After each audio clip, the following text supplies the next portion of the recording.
Assalamualaikum warahmatullahi wabarakatuh.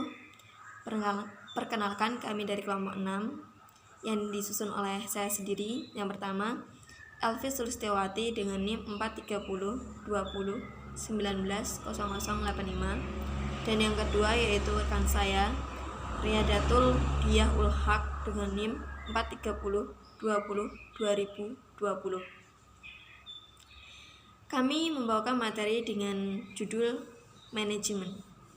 Baik, langsung saja. Poin pertama, pengertian manajemen. Kata manajemen berasal dari bahasa Inggris, ialah manage, yang mempunyai makna mengendalikan, merancang, mengelola, mengusaha, serta menyetujui atau mengetahuinya gitu. Yang berikutnya, secara universal, penafsiran manajemen ialah suatu seni dalam ilmu serta pengorganisasian semacam menyusun, perencanaan, membangun organisasi, serta pengorganisasian, pergerakan, dan pengendalian ataupun pengawasan. Manajemen ialah suatu ilmu pengetahuan yang sistematis supaya bisa menguasai kenapa serta gimana manusia selisih bekerja sama supaya bisa menciptakan sesuatu yang berguna untuk orang lain ataupun kalangan tertentu serta warga luas.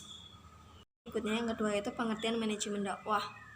Secara etimologis, kata manajemen berasal dari bahasa Inggris, yaitu manajemen yang berarti ketalaksanaan tata pemimpinan dan pengelolaan.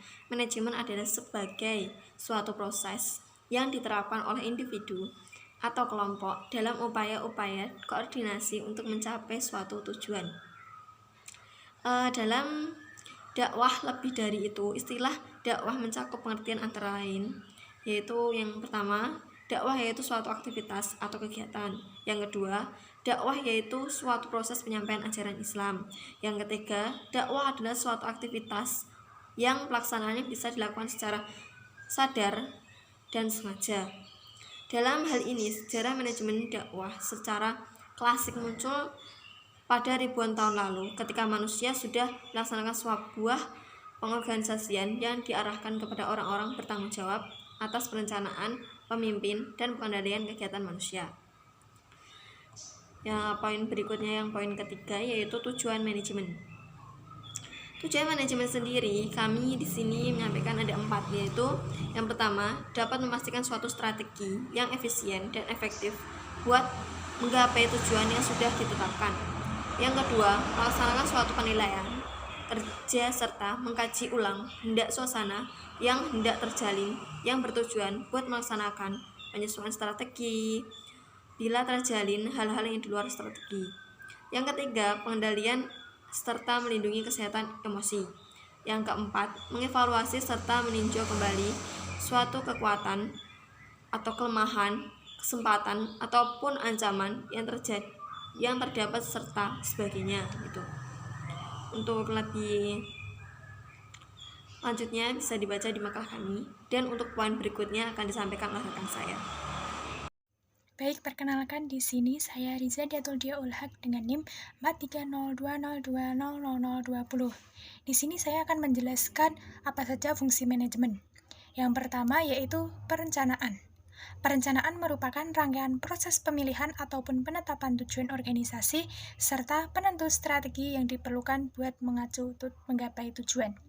Dengan perencanaan, bisa dicoba evaluasi alternatif dalam pengambilan keputusan supaya memperoleh opsi terbaik di antara alternatif yang lain.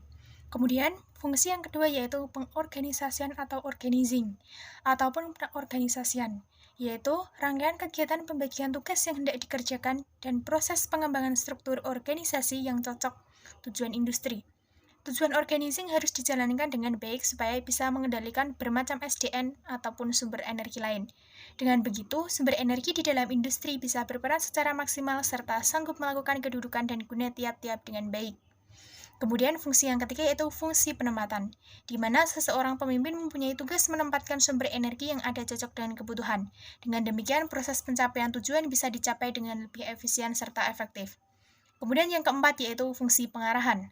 Pengarahan ataupun directing ialah sesuatu aksi yang berupaya supaya seluruh anggota kelompok bisa berupaya mencapai tujuan yang cocok dengan rencana manajerial dan usaha. Fungsi ini bertujuan untuk memusatkan ataupun mengatur supaya pekerjaan kian efisien serta efektif. Kemudian yang kelima yaitu fungsi pengawasan. Tujuan controlling ataupun pengawasan yakni untuk memperhitungkan pekerjaan yang sudah dicoba oleh segala SDM yang terdapat di setiap industri. Guna pengawasan sangat berarti dicoba sebab guna ini buat memastikan mutu layanan ataupun produk yang dihasilkan industri bisa berjalan dengan baik ataupun tidak. Selanjutnya saya di sini akan menjelaskan tentang unsur-unsur manajemen. Unsur manajemen yang pertama yaitu manusia atau human. Aspek yang sangat utama dalam manajemen merupakan manusia. Manusia membuat tujuan serta melaksanakan proses pencapaian tujuan tersebut. Dan kata lain, proses kerja tidak hendak terjalin apabila ada faktor manusia di dalamnya. Kemudian faktor yang kedua yaitu uang atau money. Tidak hanya manusia, uang pula ialah faktor manajemen yang sangat mempengaruhi sebab hasil aktivitas bisa diukur dari jumlah yang tersebar di suatu industri. Terdapatnya uang dapat jadi perlengkapan dalam proses pencapaian tujuan dengan penggunaannya yang diperhitungkan secara rasional.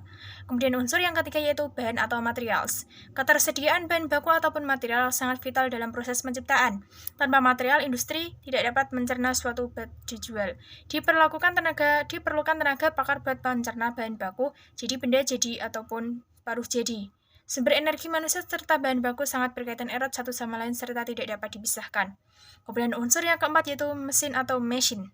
Mesin sangat diperlukan manusia untuk melaksanakan pekerjaan yang susah jadi lebih mudah serta kilat. Pemakaian mesin tidak ditingkatkan sehasil serta keuntungan dan membuat proses kerja menjadi lebih efisien serta efektif.